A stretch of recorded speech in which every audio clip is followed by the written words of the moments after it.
तो आ गया जो एयर होती है वो बहुत सारी गैसेस का मिक्सचर होती है, यानी कि हमारी सराउंडिंग में बहुत सारी गैसेस होती है। तो हम ये जानेंगे कि कैसे एयर के अंदर जो गैसेस होती है उनको हम सेपरेट कर सकते हैं। एयर एक होमोजीनियस मिक्सचर होता है बहुत सारी गैसेस का, जैसे कि ऑक्सीजन, नाइट्रोजन, आर्गन। ये गैसेस एयर के अंदर डिसॉल्व हुई होती है। तो हम पहले इन गैसेस को लिक्विड में कन्वर्ट करते हैं। अब लिक्विड में कन्वर्ट कैसे करेंगे? हम टेम्परेचर को कम करेंगे और प्रेशर को इंक्रीज कर देंगे। इससे करने से जो गैस है वो लिक्विड के अंदर कन्वर्ट हो जाएगी। तो जब ये गैस लिक्विड के अंदर कन्वर्ट हो जाएगी, फिर हम इन गैसेस का फ्रैक्शनल डिस्टिलेशन करेंगे। फ्रैक्शनल डिस्टिलेशन के अंदर हम इन्हें हीट करेंगे। जब ये हीट होंगी तो हर एक गैस का बॉइलिंग पॉइंट अलग अलग होगा और वो गैसेस अलग अलग टेम्परेचर पे कंडेंस होगी, यानी कि गैस से फिर से लिक्विड के अंदर कन्वर्ट होगी।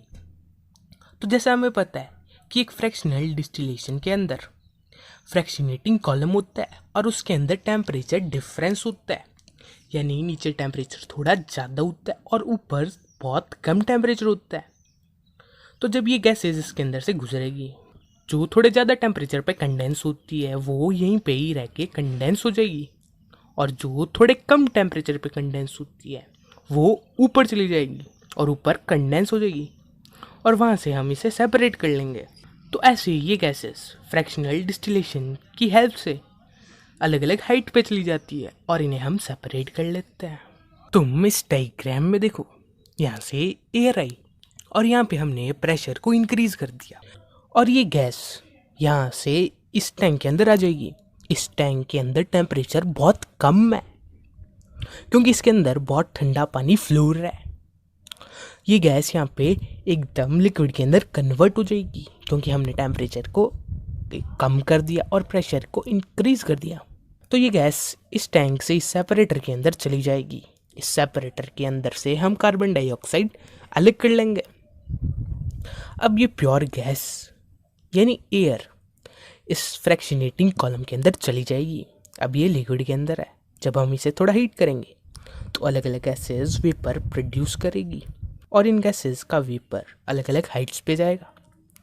जो कम टेम्परेचर पे कंडेंस होगी वो गैस ऊपर जाएगी और ऊपर से सेपरेट हो जाएगी, और जो थोड़े ज़्यादा टेम्परेचर पे कंडेंस हो जाएगी वो इस नीचे वाली वॉल से इस टैंक के अंदर चली जाएगी, जैसे कि ऑक्सीजन गई हुई है। तो ऐसे हम एयर के अंदर अलग अलग गैसेस को सेपरेट कर सकते हैं। तो मान लो कि हमारे पास एक मिक्सचर है इम्प्योर कॉपर सल्फेट का। इस मिक्सचर के अंदर कॉपर सल्फेट के अंदर इम्प्योरिटीज मिक्स हुई हुई है।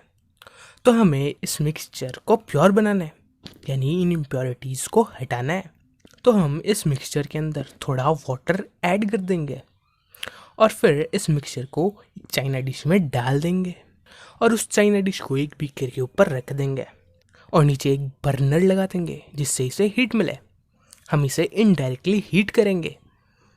वो हीट इस बीकर के अंदर जो पानी है उसको हीट करेगी, उससे बनेगी स्टीम, और वो स्टीम इस चाइना डिश के अंदर वाली सॉल्यूशन को हीट देगी। तो हम इसे इनडायरेक्टली हीट करेंगे। अगर हम इसे डायरेक्टली हीट कर दें तो ये सॉल्यूशन जल भी सकती है, और थोड़ी देर इसे हीट करने के बाद थोड़ी देर हम इसे ठंडा होने के लिए रख देंगे। तो जब हम इसे थोड़ी देर बाद देखेंगे तो हम ये देखेंगे कि सॉल्यूशन के अंदर कॉपर सल्फेट के क्रिस्टल्स हैं। इन क्रिस्टल्स के अंदर सिर्फ और सिर्फ कॉपर सल्फेट है, यानी ये प्योर कॉपर सल्फेट है। तो हमने कॉपर सल्फेट एंड इम्प्योरिटीज़ को अलग कर लिया। इस प्रोसेस को हम कहते हैं क्रिस्टलाइजेशन। तो इस प्रोसेस के अंदर हम एक सॉलिड को पहले हीट करते हैं और थोड़ी हीट देने के बाद उसे थोड़ी देर ठंडा होने देते हैं, और जब वो ठंडा हो जाता है तो उस मिक्सचर के अंदर कुछ क्रिस्टल्स बन जाते हैं और वो प्योर मैटर के क्रिस्टल्स होते हैं। तो ऐसे ये प्रोसेस काम करता है। तो हम इसे इंग्लिश में लिख देते हैं और ये बन जाएगी definition. So crystallization is a process that separate a pure solid in the form of crystals from a solution। तो हम क्रिस्टलाइजेशन के अंदर एक सॉलिड को प्योर कर सकते हैं जैसा हमने अभी करा। तो ये तो गया प्रोसेस। अब इसकी एप्लीकेशंस देखते हैं। Purification of salt that we get from sea water, यानी जो सॉल्ट हम यूज़ करते हैं वो सी वाटर से आता है, और वो सॉल्ट जब हम उसे सी से निकालते हैं तो वो इम्प्योर होता है, यानी उसके अंदर बहुत सारी इम्प्योरिटीज़ होती है। तो हम क्रिस्टलाइजेशन का यूज़ करके उस सॉल्ट को प्योर बनाते हैं और वो इम्प्योरिटीज़ अलग हो जाती है। दूसरी एप्लीकेशन है separation of crystals of alum from impure samples. और जो एलम होता है यानी फिटकरी, ये एलम इम्प्योर सैंपल्स के अंदर मिक्स हो जाता है, तो उस वक्त हम क्रिस्टलाइजेशन से प्योर एलम को सेपरेट कर लेते। तो ये होगी इसकी एप्लीकेशंस। अब हम ये देखेंगे कि कैसे क्रिस्टलाइजेशन इवापोरेशन से बेटर है। Some solids may decompose or other like sugar may get charred on heating to dryness। यानी कि जब हम इवापोरेशन करते हैं तो हम उस मिक्सचर को बहुत सारी हीट देते हैं, तो उस मिक्सचर के अंदर जो सॉलिड होगा वो उस हीट से डिकम्पोज भी हो सकता है, और शुगर जैसे कुछ चीज़ें हीट भी पकड़ सकती है, यानी उनके अंदर आग लग सकती है। तो ये हो गया इसका पहला पॉइंट। तो जब हम इवापोरेशन करते हैं तो कुछ सैंपल्स को हम पहले फिल्टर कर लेते हैं।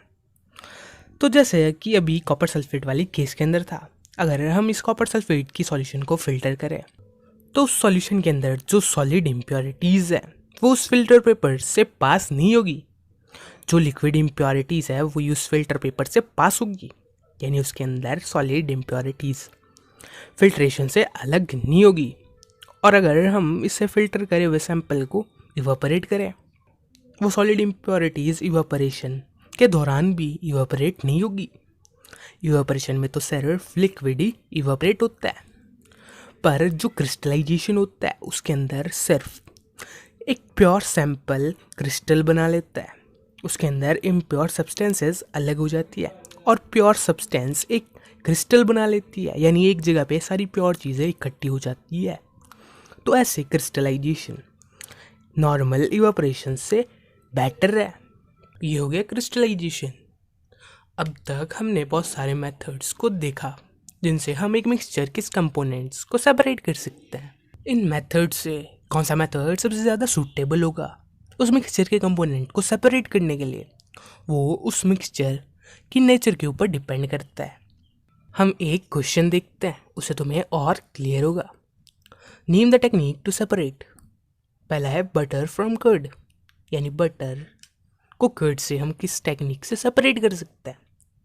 तो इसके लिए हम करेंगे यूज सेंट्रीफ्यूगेशन का, क्योंकि इसके अंदर दो मिसेबल लिक्विड्स हैं और दो मिसेबल लिक्विड्स को सेपरेट करने के लिए हम सेंट्रीफ्यूगेशन का यूज करते हैं। दूसरा है सॉल्ट फ्रॉम वाटर, यानी वाटर के अंदर सॉल्ट डिसॉल्व हुआ है और हमें इन्हें सेपरेट करना है। तो हम इसके लिए यूज करेंगे क्रिस्टलाइजेशन या इवापोरेशन, क्योंकि इस सॉल्यूशन के अंदर एक लिक्विड के अंदर एक सॉलिड डिसॉल्व हुआ है, तो उसके लिए या तो हम क्रिस्टलाइजेशन यूज करते हैं या इवापोरेशन यूज करते हैं।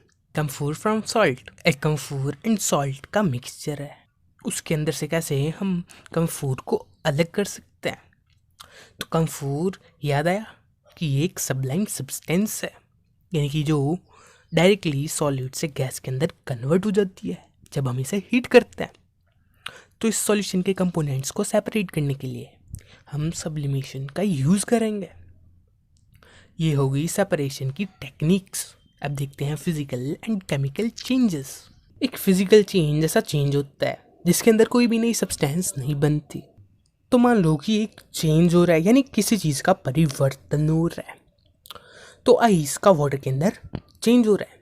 पहले आइस थी सॉलिड, अब वाटर लिक्विड के अंदर कन्वर्ट हो जाएगी। पर आइस तो पहले वाटर थी, यानी H2O, और जो लिक्विड है वो भी तो वाटर ही है, यानी H2O। इसके अंदर कोई नई चीज़ तो बनी ही नहीं। तो ऐसे चेंजेस को हम कहते हैं फिजिकल चेंजेस। ये चेंजेस रिवर्सेबल होते हैं, यानी फिर से हम वाटर को आइस के अंदर कन्वर्ट कर सकते हैं। और ये चेंजेस टेम्पररी चेंजेस होते हैं, ये परमानेंट नहीं होते। अगर आइस है तो आइस को हम फिर से वाटर के अंदर कन्वर्ट कर सकते हैं। और फिजिकल चेंजेस के एग्जाम्पल हो गए melting of ice, evaporation of water. तो जो वाटर होता है वो जब वेपर के अंदर कन्वर्ट होता है तो वो भी फिजिकल चेंज होता है। हम उस वेपर को फिर से कंडेंस करके वाटर के अंदर कन्वर्ट कर सकते हैं। तो ये हो गए फिजिकल चेंजेस वो चेंजेस होते हैं जो सिर्फ दिखने के चेंज होते हैं, एक्चुअल में कोई उनके अंदर चेंज नहीं होता। अब देखते हैं केमिकल चेंजेस। इन चेंजेस के अंदर एक्चुअल में एक चेंज होता है, तो इसके अंदर एक नई सब्सटेंस भी बनती है। जैसे कि हम एक मैग्नीशियम रिबन को जला रहे हैं, तो जब वो मैग्नीशियम रिबन जलेगी और बाद में ये मैग्नीशियम रिबन मैग्नीशियम ऑक्साइड में कन्वर्ट हो जाएगी। तो पहले ये थी मैग्नीशियम और बाद में ये बन गई मैग्नीशियम ऑक्साइड, यानी कि यहाँ पे एक नई चीज़ बनी है। तो ऐसे चेंजेस को हम कहते हैं केमिकल चेंजेस, और ये चेंजेस रिवर्सिबल नहीं होते। हम फिर से मैग्नीशियम ऑक्साइड को मैग्नीशियम के अंदर कन्वर्ट नहीं कर सकते, और ये चेंजेस परमानेंट होते हैं, यानी एक बार अगर मैग्नीशियम ऑक्साइड के अंदर कन्वर्ट हो गया तो फिर वो मैग्नीशियम ऑक्साइड फिर से मैग्नीशियम के अंदर कन्वर्ट नहीं हो सकता। और ये एग्जाम्पल हो गया burning of magnesium ribbon and burning of coal. जब कोल जलता है तब भी वहाँ पे केमिकल चेंज होता है, यानी पहले वो कार्बन होता है और बाद में वो कार्बन डाइऑक्साइड एंड लाइट बन जाता है। तो ऐसे कुछ चेंजेस को हम फिजिकल चेंजेस कहते हैं और किन्हीं को हम केमिकल चेंजेस कहते हैं। तो यहीं पे हमारा चैप्टर खत्म होता है। तो अगर कुछ समझ में आया है तो सब्सक्राइब करना मत भूलना और वीडियो को भी लाइक कर देना। तो अब मिलते हैं अगले चैप्टर के अंदर।